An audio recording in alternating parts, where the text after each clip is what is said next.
Wajib sembahyang waktu. Jadi Tuan Haji mengatakan 5 waktu. Okey. Waktu macam mana pula? Dia tunjukkan surah mana, ayat mana mengatakan Tuhan suruh sembahyang 5 waktu? Dalam Al-Quran ada banyak. Tunjuk kat saya, buktikan. Saya nak bukti, you don't talk Dia beritahu dengan budak-budaknya, yang budak-budak kecil sini datang kebetulan main di sekitar laman rumah dia tu. Dia beritahu, dek, betul arak ni lebih baik dek. Adik minum, lagi terang hati. Dia boleh ambil sembahyang dengan arak. Assalamualaikum dan selamat datang kepada semua. Kali ini kita akan membicarakan mengenai ajaran Haji Kahar. Ajaran Haji Kahar ini dinamakan kepada satu ajaran yang dibawa oleh Haji Abdul Kahar bin Ahmad Jalal. Kerana pembawa ajaran ini tidak menamakan secara khusus ajaran yang dibawa olehnya. Beliau bekerja sendiri dan didapati pernah beberapa kali membawa jemaah haji dari Malaysia ke Makkah. Pendidikan formal beliau ialah tamat darjah 5 sekolah Melayu. Selepas itu, beliau belajar agama daripada arwah bapanya yang pernah menjadi imam Masjid Hulu Kelang. Beliau didapati mendalami Al-Quran dan membaca kitab-kitab terjemahan secara bersendirian. Saya Tuhan sendiri memberitahu dengan saya mengikut dalam surah Yasin tu yang bermula. Sejak bila tu? Masih bila tu agak-agak? Dah tahun 86 masa itu. Tuhan hanya melalui kitab dia memberitahu kepada saya surah Yasin tu, demi Al-Quran yang penuh hikmah, sesungguhnya kamu adalah salah seorang di antara rasul-rasul yang berada di atas jalan Tuhan yang lurus. Dan Haji Abdul Kahar telah menerbitkan 2 buah buku. Yang pertamanya Al-Furqan, iaitu pembeda, dan juga sebuah lagi buku bertajuk Tabut. Antara isi-isi penting daripada buku-bukunya ini adalah, yang pertama, beliau mengaku dirinya sebagai Rasul atau utusan Allah, dan dia mendakwa Rasul sentiasa ada di bumi untuk menyampaikan ilmu Allah. Yang kedua, beliau mengaku menerima wahyu daripada Allah yang diturunkan di Bukit Kemansah dan diturunkan dalam keadaan seperti mana dialami oleh Rasulullah SAW. Yang ketiga, sembahyang 5 waktu adalah tidak wajib. Pada dia, sembahyang itu memadai dengan membuat kebaikan dan menjauhkan diri dari perkataan mungkar.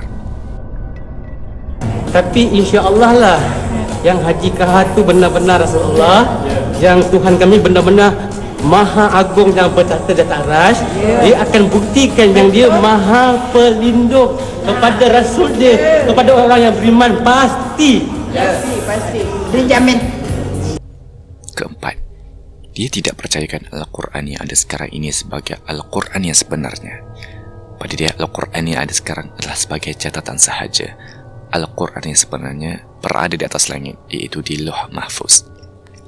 Kelima, dia tidak percayakan hadis. Pada dia, hadis yang ada sekarang hanyalah rekaan manusia yang dibuat selepas wafat Rasulullah SAW. Keenam, orang Islam tidak perlu mengerjakan ibadah haji ke Mekah. Ibadah haji boleh dibuat di mana-mana sahaja di bumi Allah. Pada dia, pergi ke Mekah dan ke Arab Saudi hanya untuk melihat kesan-kesan sejarah Rasulullah SAW. Ketujuh, dia mendakwa ada mempunyai mukjizat. Mukjizat ini berlaku semasa beliau berada di Bukit Kemansah. Peristiwa pertama berlaku pada hari hujan, tetapi dia mengatakan dia tidak kena hujan. Dan pada peristiwa kedua, pada hari yang panas, dia mengatakan dia tidak merasai panas. 8.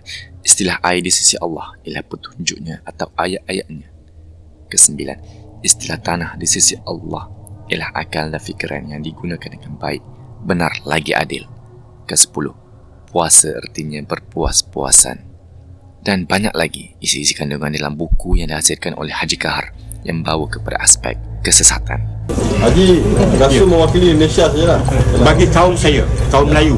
Orang Melayu di Indonesia. Melayu je.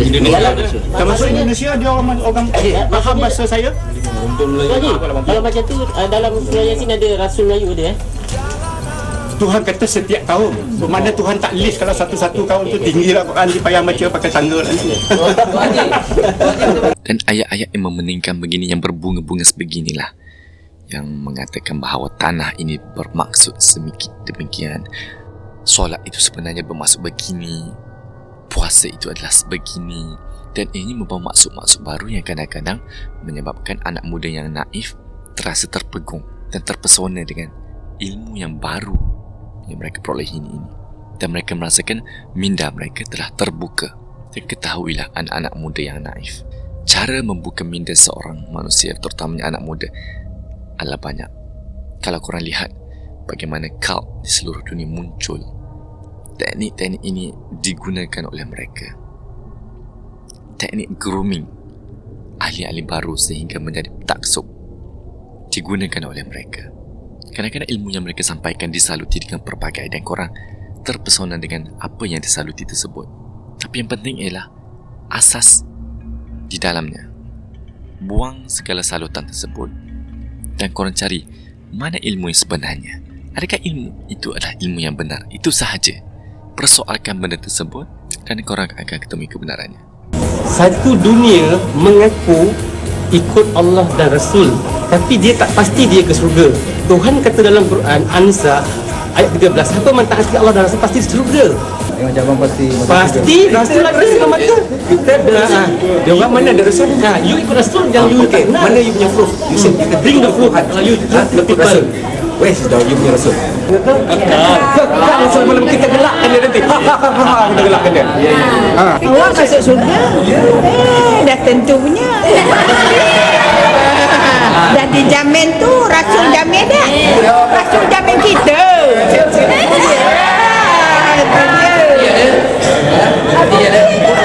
Bukti ada. Rasul ada, bukan cakap-cakap saja. Ini dia. Rasul cakap je namanya dah. Orang dia macam mana dah? Tak percaya. Tak percaya. Bila cakap-cakap banyak, wallahualam. Wallahualam. Kita ikuti pantun dua kerat dari Haji Kahar. Barang siapa mengikut hadis, mudah saja disesatkan iblis. Sesiapa mengikut tarekat, pasti terikat dengan sesat. Sesiapa mengikut ijma' ulama, pasti tercampak dalam semak. Sesiapa mengikut kias, nanti harta dan bini kena rampas. Sesiapa mengikut ahli sunnah wal jamaah, ia menjadi pendusta dan bid'ah. Sesiapa mengikut Imam Syafi'i, pasti ia menganiaya diri. Sesiapa mengikut Imam Hanafi, pasti ia susah hati. Sesiapa mengikut Imam Maliki, jadilah ia seperti agama Yahudi. Ini merupakan antara pernyataan yang dikeluarkan oleh Haji Kahar dalam risalah-risalah yang dikeluarkan olehnya. Haji Kahar juga telah menyampaikan pelbagai ceramah mengenai ajarannya. Antara tajuk-tajuknya ialah seperti berikut. Pertama, perbezaan kitab Al-Quran dengan kitab-kitab hadis adalah antara langit dan bumi jaraknya, ibarat Adam jatuh dari langit ke bumi. Pengertian kitab Al-Quran tanpa tarikh, pemberitahuan tentang perintah dan hukum-hukum Allah, akal fikiran dan petunjuk Tuhan, ibadah puasa, larangan bagi orang-orang yang mendirikan solat, patung-patung berhala, Al-Quran, manusia dan Rasul Tuhan. Jika kita melihat tajuk ceramah yang dihasilkan oleh Haji Kahar, ianya berbunyi tajuk yang normal, tidak langsung menyerupai ajaran sesat.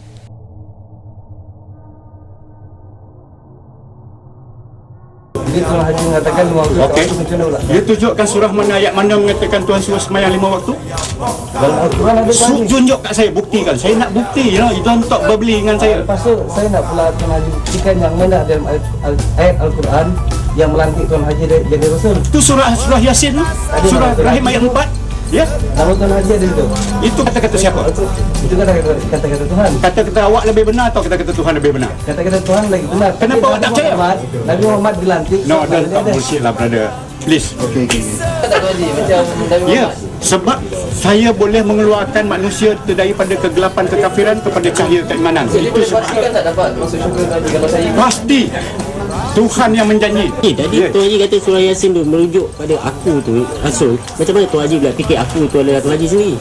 Tuhan berkata, Kalau macam tu, kalau saya baca surah Yasin, kalau Dengar, kau tu bermaksud Ya. saya lega, saya Wait, pun boleh wait, kata wait. Rasul.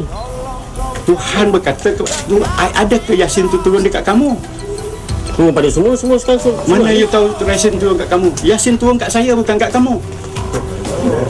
Yasin tu kat Haji. Ya, macam tu. Yasin tu turun dekat Muhammad, ya. Bukan dekat Abu Lahab. Turun kat Muhammad Yasin. sebelum Tuan Haji lahir, surah Yasin tu dah ada dah. Macam mana? Ya, Yasin tu turun juga kepada Isa, kepada Musa, kepada Ibrahim sebelum ini. Ya, tapi bukan pada penentang dia, ya. Yang tak, jangan salah parking ayat tu, ya.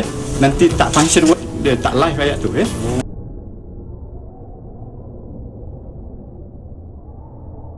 Dalam video yang lepas, ada seorang yang bersoal jawab dengan SLM pasal ajaran lepat. Setelah pening memikirkan kenapa ramai yang suka ajaran pelik, mungkin inilah sebabnya. Ramai yang seperti Haji Kahar cenderung untuk tidak menerima hadis ataupun tidak tahu hadis itu ada tahapnya. Hadis mana perlu diikut, yang mana jangan. Dan ia bukanlah sekadar ikut suka logik akal. Di sini admin quote apa yang disebut pengikut lepat. I'm believing 100% what Al-Quran said, but you still kena refer hadis. Ustaz-ustaz ahli jakim untuk tentukan keyakinan you. So persoalan, awak tak yakin dengan keterangan ayat Allah ke? Aku percaya hadis just yang berlandaskan Al-Quran je. Kalau bertentangan dengan Al-Quran, I'll assume yang tu bukan Nabi kata, sebab Nabi tak akan bercanggah dengan Al-Quran. Okay, I can speak in English fully, but in this matter I choose not to. Saya dah diutus Tuhan menjadi Rasul bagi orang Melayu ni dah 20 tahun. Jadi dah sempurna kitab Tuhan tu, kitab Al-Quran tu saya jelas sampaikan. Jadi saya terpaksalah letak jawatan.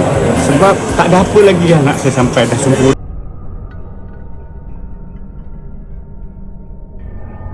Dan jangan lupa untuk like, share dan subscribe. Semoga kita bertemu kembali.